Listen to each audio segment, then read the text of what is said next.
Tapos doon, try out. Doon kami nakuha kasi yung isang teammate namin, tinira sa mga player ng UE. Tinulungan namin. Kaya yata Oo, Nakalimutan ko pala yung asawa ko. Shoutout ko yung asawa ko. Sorry. Asawa ko tapos pamilya ko sa Cebu.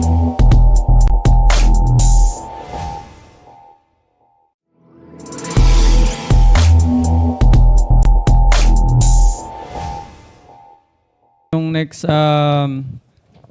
guest natin, isa sa mga veteranong point guard dito sa Abu Dhabi.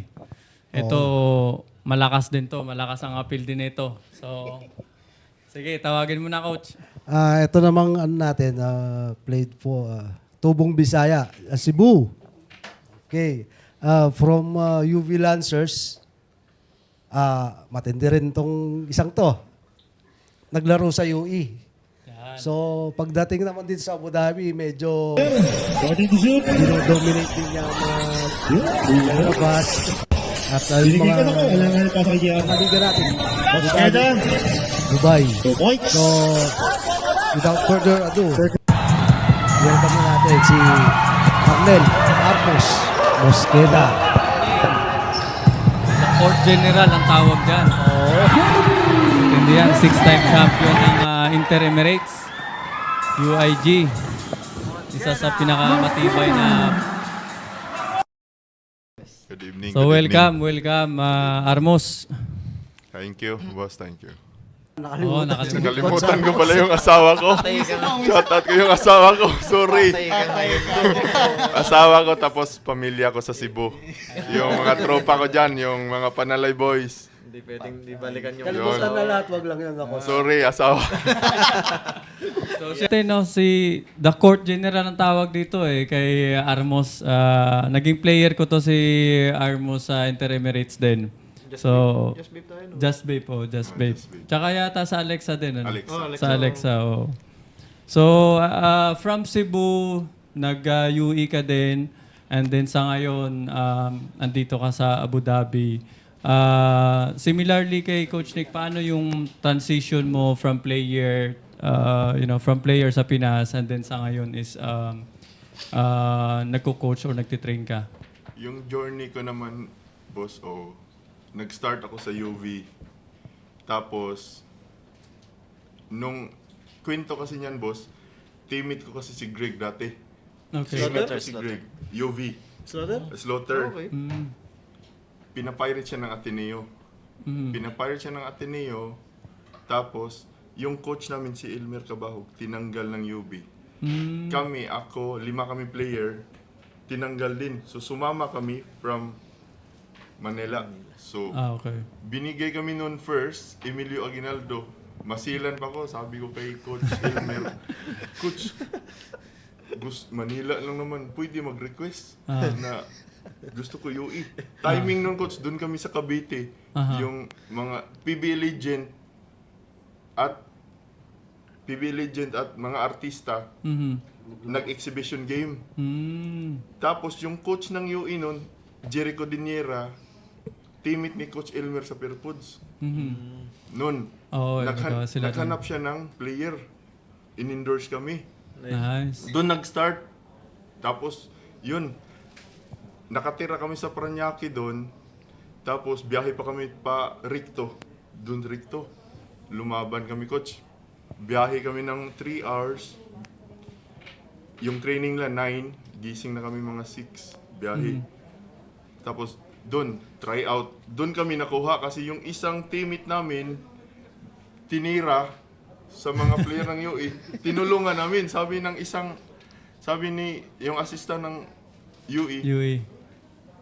kunin niyo yung TR niyo sa Cebu. Yun, doon nag-start yung tinulungan. Yun, doon nag-start. Tapos, Nakipag-away ka pala, kaya ka nakuha eh. nakipag-away kami, coach. Tatlo kami.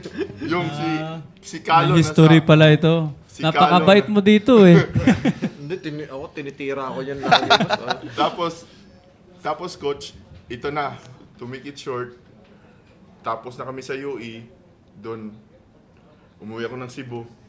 Sa Cebu, uso yung Panalay, ligang labas. Oo. Na-worry na yung parents ko kasi hindi na kami umuwi, hindi na ako uuwi, mga ilang days. punta ng Leyte, Bohol. Puro Oh, pera-pera. Puro basketball, pera. Tapos Basketball. walang pera, Waldas.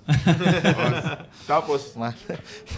minimessage niya yung ate ko, coach, nandito sa Abu Dhabi, na papuntahin mo na yan dito. Dito na, doon Kaya nag-start. nag-start. Kaya ka Kaya nandito nandito doon. ako. Nice. Tapos, yun.